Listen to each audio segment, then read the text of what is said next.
In college, there was a guy named Ed Fishbein in my freshman dormitory. And of course, I had those stacks of rejection slips by then. And I was talking to Ed one day, and he got this disdainful look on his face. And he said, "What do you have to write about? You haven't done anything." And and and he was right. And I knew it. And consciously, after talking to Fishbein, I changed my life. I started making myself do things. I hitchhiked across the country. I was a copy boy at the Chicago Tribune. I borrowed a press pass and Xeroxed it and got to Northern Ireland, told the British troops, I was 19 or 20 at the time.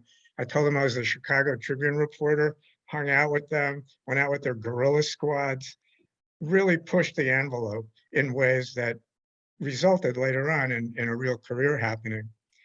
Years later, I told Fishbein the story. I said, "You started it." He goes, "I don't remember that conversation. I said that?" I said, "Yeah, you said it."